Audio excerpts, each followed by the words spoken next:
When we make with AI, we need to understand that the AI is not the boss. Once we think it's the boss, then of course, we're supposed to be afraid. But the nice thing about this language of co-pilots is that co-pilot means there's a pilot. The pilot is the human. The co-pilot is the AI. If you do not keep that in mind, then it's like you're the victim. Hi, I'm Aaron Walter. And I'm Eli Woolery. Today, we welcome back John Maeda, who is currently Vice President of Design and Artificial Intelligence at Microsoft. You're probably familiar with John's work, but if not, take a listen to episode 42 of this show, where he talks about the arc of his remarkable career. In today's episode, we talk with John about his new role at Microsoft, what's most misunderstood about AI, and his optimistic take on what the future holds for designers who embrace these new tools. And one more thing before we get to the show. If you could take a moment right now to leave us a review on Apple Podcasts or rate the show on Spotify, that will help us reach new people. Go ahead and hit the pause button right now and leave your review. We'll wait. See, actually, we have a goal to hit 500 reviews on Apple Podcasts by the end of the summer, and we would love your help reaching that goal. Thank you for listening, and thanks in advance for your review. Now on to the show.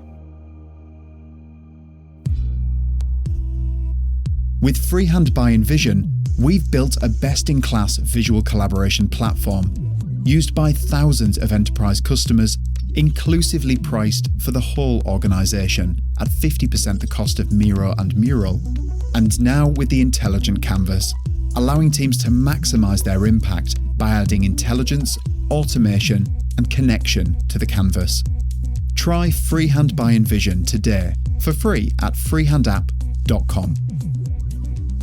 This episode is brought to you by Fable, who make it easy to build accessible, inclusive products. Learn more at makeitfable.com and later on in the show. John Maeda, welcome back to the Design Better podcast. Glad to be back. My gosh, I made it back. You made it back. It's great to have you again. Let's just start off. We're going to talk about the design and AI report, but let's start off. Tell us about your new role at Microsoft. What drew you to work there? Well, I am the Vice President of Design and Artificial Intelligence in the Office of the CTO. And I've been lucky to land during what is not the AI winter. I call this like the AI spring break in Fort Lauderdale or sort of whatever. And I joined at the same time a new lightweight SDK, open sourced, called Semantic Kernel for large language model AIs was shipping. So I'm on that team, really just basically making AI available to everyone to add to their app. Yeah, I mean, it's really fascinating what's happening with AI right now, and Microsoft is in the thick of it, both the work that they're doing internally and also partnerships with OpenAI. What do you think is the most misunderstood aspect of AI right now? There's a lot of pontificating about it. In fact, as we speak, there's a gathering of AI leaders, including Satya Nadella in Washington, D.C., talking about, what's happening there. And we can talk about the governmental role in just a minute. But when you think about AI and the general public's understanding of it and what can happen, what's misunderstood from your perspective? Well, I don't know what misunderstanding means anymore. I think that understanding either happens well or less well. And I think that anything technical historically is hard to understand. Same like anything in design. If you aren't a designer, you don't understand. It's like the beautiful pattern behind your self over there, Aaron, that I've always admired. It's got references to past design legends. And it's been modernized. There's a color palette, there's a form, there's the lineage to actual execution of something like the Motorola logo, which people don't know anymore, but as if you recall, or even the Herman Miller logo, whatever. So there's so many ideas in that pattern, but you wouldn't know if you weren't in a classical design space, right? So I think AI starts in the world of technology computer science, decades of research. So there's going to be a lack of understanding for at least 99% of the population about what it is. But it's so rapidly becoming part of just popular vernacular, popular conversations. It's on the, nightly news pretty regularly. There are teachers, professors wringing hands about using ChatGPT and other tools for, getting around schoolwork and so forth. And people are using it in really unique ways very quickly. In fact, I think ChatGPT is the fastest growing product in history of digital product, is what I've heard.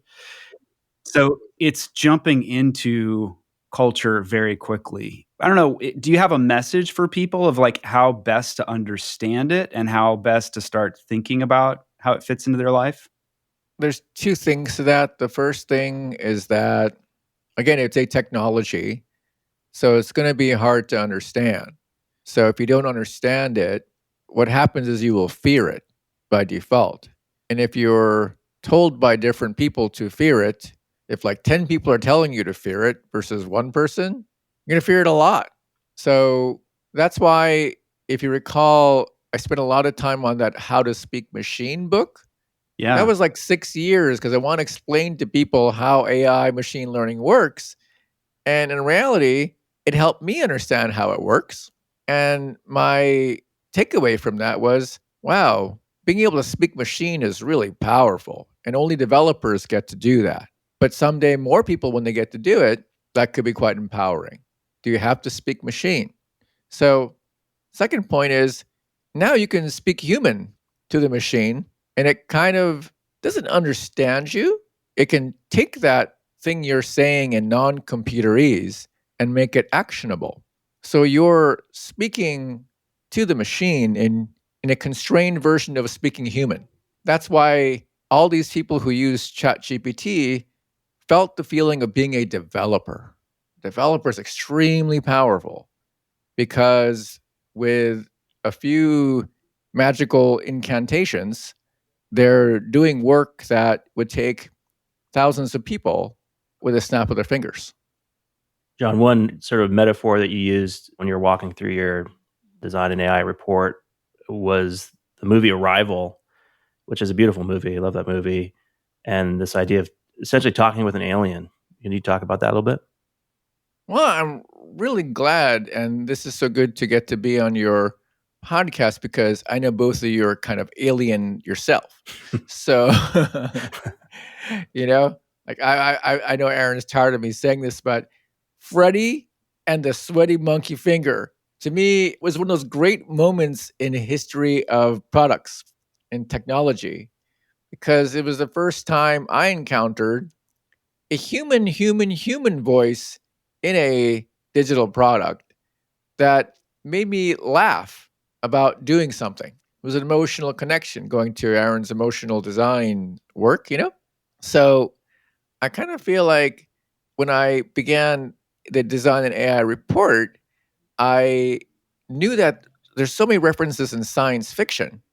And the greatest one is the Arrival movie, or the Arrival short story also, by Ted Chiang, which is about trying to talk to this alien race. And it's also many countries are racing to talk to the alien, kind of like how it feels right now. Like, who can talk to the alien the best? Who can prompt engineer the best? Whose alien is better? My alien is better than your alien. But in reality, people are saying to themselves, I don't really understand what the alien's thinking or how it works. Can someone tell me how to communicate with it? So it's the same kind of frustration. And if you've seen the movie out there, don't mean to be like a spoiler, the idea that in the end, the alien is speaking in a completely different space-time language that unlocks how to think, period. Now, we're not there in this movie yet. It's just a predictive model. It's not going to open the space-time windows like Arrival, but it feels exciting because just like that film, the alien arrived and so many people want to talk with it. And there's so many versions of this alien that we don't understand. So it's pretty exciting, but also scary to many people. It's a very apt metaphor because it does feel alien. Like there's another thing among us that's new and exciting and powerful. And there's lots of opportunity of how that could reshape us and reshape our world. Many of our listeners are in the design space, user experience designers, they might be product managers, sort of design adjacent, some are engineers. What do all of us need to start bringing into our process, our thinking? How do we need to evolve as creators of experience? What skills do we need to acquire? So here's the problem that I laid out in the design and AI report specifically, because I didn't know it until I looked at it. But it's the fact that these, what's called pre-trained foundation models, these models that are generally knowledgeable of spaces versus good at one thing, they've been evolving and they've been being built over time, like well over a decade. And we're experiencing the first wave of these models, which are language based. And we're going to experience models that are next much more image based. We see glimpses of it with generative AI, kind of, oh my gosh, it makes a picture of a picture. I find it so funny how, like, people are afraid of AI making art, but as you know, no one's afraid of an artist per se, unless if you're like a dictator, maybe. But it's like, oh my gosh, that made a picture. Oh, dangerous. Like, oh wow, artists are dangerous. Well, they all are kind of all right. But I kind of feel that when we make with AI, we need to understand that the AI is not the boss. Once we think it's the boss, then of course, like, we're supposed to be afraid. But the nice thing about this language of co-pilots is that co-pilot means there's a pilot. The pilot is the human. The co-pilot is the AI. If you do not keep that in mind, then it's like you're the victim.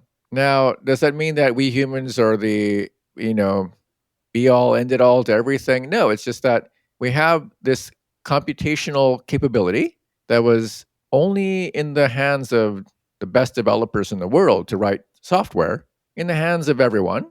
And the more we use it well, the more productive we can be, the more competitive we can be, the more our company can be more competitive, or my nonprofit, or even my family can be, to thrive. So how do we use it? Let's understand it.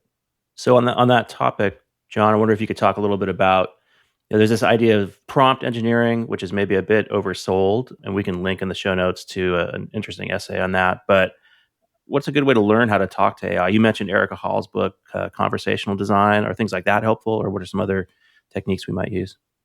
Yeah. People try to say prompt design or prompt engineering or prompt whatever. I think it's funny how the word prompt has become part of the vernacular, because I'm not sure what that word means. I think my favorite meaning of it is, I don't know what to say. Let's prompt you to say something. That's all these new kinds of pre-trained foundation models that are language-based as we know it need. There's a metaphor used by the Sequoia Capital partner. What is her name? She talks about a genius in a room with no windows and no access to the outside world and no memory. So you showed up in this room and it's like, hey, how you doing, Eli? How you doing, Aaron? Hello. That's all it knows. That, okay, two people walked in. Hey, I want to know about, like, the internet. Oh yeah, well, I haven't been out there in the world like for a year at least. Let me tell you what I think it is. But I'm going to actually say it is this way, so I appear to be more confident than I should be about it. And like, hey, actually, hey, AI in this room, I've got some news. You're walking in with like a newspaper, and it's like it reads the whole newspaper. Like, whoa, I know more new stuff. Okay, let me tell you about the world differently because I have more new stuff. And you leave the room and close the door, it forgot you ever existed, and you show up again.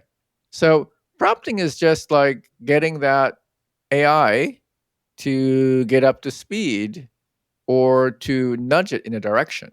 And the neat thing about the word engineering is it is the purview of engineers because there are technical constraints to how you construct these prompts.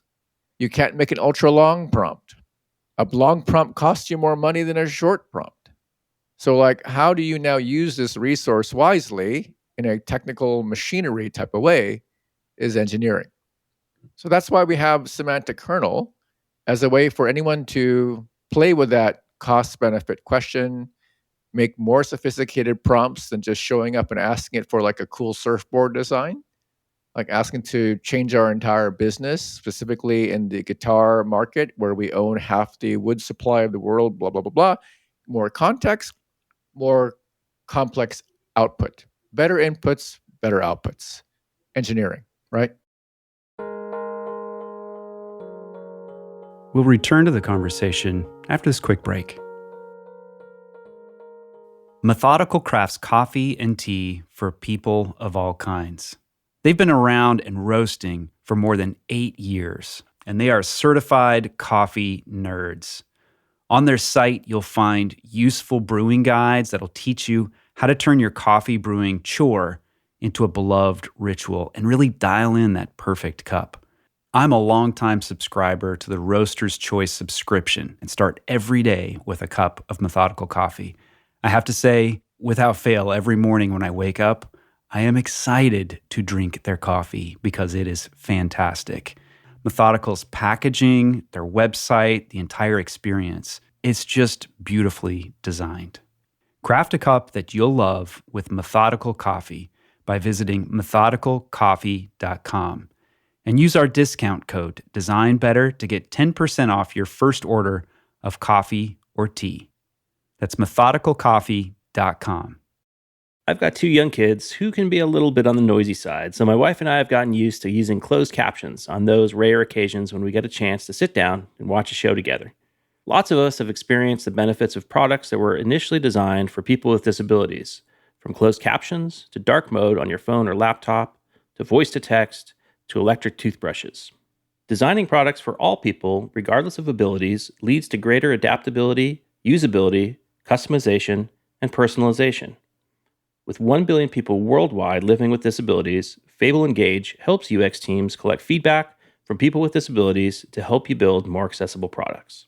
Fable Upskill provides custom accessibility training for digital teams to gain skills to build inclusive products. The best digital teams like Shopify, Microsoft, and Spotify partner with Fable to make better products for everyone. We're big fans of Fable, and we know you will be too.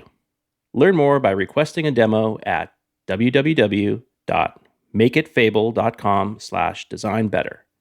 That's www.makeitfable.com/designbetter. And now, back to the show. Can you tell us a little bit about the types of roles on your team? I'm just curious, like, what does a team look like today that's working on AI? Is it the same type of roles? Well, I don't have to tell you all or the group who listens now, it's primarily engineers. Okay. Because people's like, oh my gosh, like, why isn't there more design? And well, I'm of the unpopular mindset that design is only relevant unless you're differentiating based upon pure design because the technology is all equal. But if the technology is differentiated, no one's going to care about design because they like the fact that it glows or hovers or whatever. Like how it feels matters less, right? It's like, oh my gosh, it's a Formula One sports car that no one else has and it goes really fast. Oh, it's uncomfortable. No. I'll get in. I'm going to drive this. I want to win the race. It's only when everyone else has the same powered car that you're like, hey, I kind of want to sit in a seat that doesn't hurt me. I kind of want to be able to control the car in a way that is intuitive, all these things. So right now, we are in a technology first era. And part of my role is discovering where, well, actually, because I can do all the coding side and to understand that empathy, I guess. I'm like, yeah, oh my gosh. But, as this technology matures, I think the design is going to start to matter. Well, what do you mean? Do you mean the color choice or the pattern choice? No. It's this fundamental problem of form follows function doesn't make sense to people. And unless it makes sense to people, they won't know how to hold it, how to use it well, how to cognitively grasp it well, to be good at it, to feel confident. It's not about as we know, how it looks. It's how we use it. And those design ideas are really emerging in Microsoft now, which is really exciting because we think about design systems, right? Design systems. The design system team here, it's a system called Fluent, which I wasn't fluent in at all, of course, because I'm more of a material design person before coming here. Got to work with that team, amazing combination of technology, user research insights, really inspiring team. So when I arrived at Microsoft, I was like, whoa, what's this thing Fluent? And what's exciting about Fluent is evolving around these AI questions of usability, enjoyability, accuracy. And I can kind of see that Fluent is a place where this kind of AI thinking may land in a design system for the first time, which I'm excited about. Can we unpack that just a little bit for Yeah, listeners? please. Because this co-pilot concept for UX, collaborative UX, is also true for engineering, that AIs, like, you can code some amazing stuff. In our call with Matt Mullenweg, he talked about AI being used to write entire WordPress plugins, do really sophisticated things. Could you talk us through, what does it look like for a UX designer or a programmer to have this co-pilot? What's their workflow like? Again, I haven't been living in this franchise very long. I was using Visual Studio Code, but now I do it all the time. Wow. I now understand why people use it for everything. There was this text editor called Emacs when I was growing up in the computer world. Emacs, the icon is the kitchen sink, like everything but the kitchen sink. So it could do everything. You could do your email. You could do everything from this text editor window. It's incredible. And you never had to leave Emacs. So Visual Studio Code is like that for developers. But you just can sit in that window and do so much. You can open a terminal. You can spin up an Azure instance of XYZ. It's like, what? I didn't even leave anything. So it's like the magical spell bench. And so what I saw, once you see the GitHub Copilot that aids developers running in VS Code, I was like, wow, these suggestions are really good. It's and I forgot the numbers, but the average developer's productivity shoots up way past 20% increase. And I, as someone who's running code, is oh my gosh, it's yeah, I would write that. So that autocomplete is extraordinary. And I'm sure we'll see it in every design app, this kind of autocomplete that's astounding. What does it mean though? It means that you're guiding the AI to create. It's like in that Ghost movie with Patrick Swayze. You're guiding the clay to be formed on the wheel.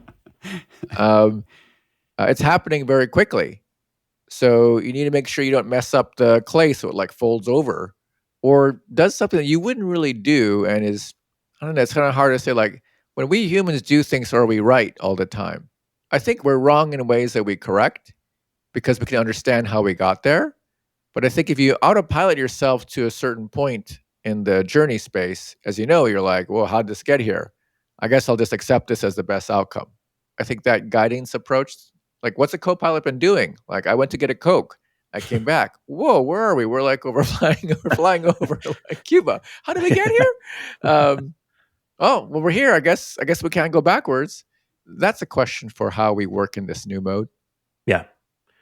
So you're really optimistic, John. I think it seems about the near-term future of AI, and I think I largely share that optimism. I'm curious, though, looking down the road, we're already seeing some sort of emergent behaviors from these systems that are surprising and maybe unexpected. And as they become more sort of generally intelligent, how are you thinking about that? How are you thinking about this whole question around alignment, and are they aligned to our interests? Do you have any fears or hopes around that? Oh my gosh. I watched a few science fiction movies in my time, and I have been reading all the AI XYZ. It's so confusing. There's all these AI churches. It's unclear who runs the church of these different AI churches. I think the thing that I always remember is that it's not human and it's not understanding us. And I think it's easy for we humans to think it understands us because in the Design and AI report, I was really happy to find the quote by Joseph Weizenbaum in the 1970s. And he was my AI professor at MIT. And I remembered him late stage career, we all kind of dismissed him as the old guy teaching us. And then years later, I'm like, whoa, this guy's really important. Like he invented Eliza, the first chatbot in 1966, and he didn't go off and like create a giant company because he fled Nazi Germany as a youth. He had this question of what happens when powerful tools get in the hands of the wrong people. So that reference I make, I forget what pages is in the report, but Dr. Weizenbaum, 1970 something, wrote something to the effect that he discovered that programmers are really close to their computers. They treat them as special objects in the same way that I'm sure, Eli, your surfboard maybe has a nickname.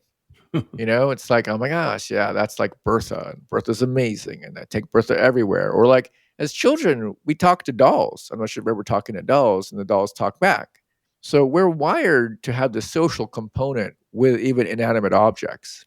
And when an inanimate object observes more animate capabilities, and this is actually chapter 2 of How to Speak Machine, when things appear living, we can't help but think it's maybe alive. And so it isn't the AI's fault that we think it's understanding. It's our wiring to hope that it understands me because it doesn't understand us. John, how do you think about regulation in the AI space? As I mentioned, Satya Nadella is in DC right now talking with Congress people. Well, I don't speak for the company on that front, first of all. I think a way to think of this era as not dissimilar to Silicon Valley as being kind of like Detroit of our times. And if you study the evolution of the automobile, like a lot of companies are making a lot of startups making automobiles, right? That's some of the great movies we have out there about like so-and-so wanted to make a car. And it turns out that was very common because that was the startup of the day. At some point, if everyone's making cars that are not good for consumers, you should probably do something about that. Like, hey, this thing called a safety belt's actually kind of good. Whatever. It adds cost to the car. No, we can't add it. But data shows that having a safety belt is a good thing. Or like, hey, you used gasoline power, whatever. Maybe there's data that shows that that's not good for the environment. Let's promote more EVs. But EVs have like lithium, whatever, and pollution. There's so many factors, and so I think that macroscopic thinking coinciding around anything that's new and emergent at scale, I think we humans always do that, and government always is involved in that macro question. So not surprised that this is a hot topic. I mean, ironically, climate is not a hot topic because people are talking about AI, blah, blah, blah, blah, blah. Because I was at a company called Everbridge before, if you remember. It's in the whole space of disaster and risk management. And I was like, wow, the world's really dangerous. Whoa, there's a lot of water. Whoa, a lot of heating up, whatever. I think that's kind of dangerous. Whatever. So I think of AI as doesn't scare me as much as the long-term impacts of climate and what we can do in that space. Yeah. As we wrap this up, John, where can people go to learn more? Obviously, it's How to Speak Machine is a great resource, but are there other books, talks, podcasts that you recommend? Well, the neat thing about being around so many developers again is this phrase, code speaks louder than words.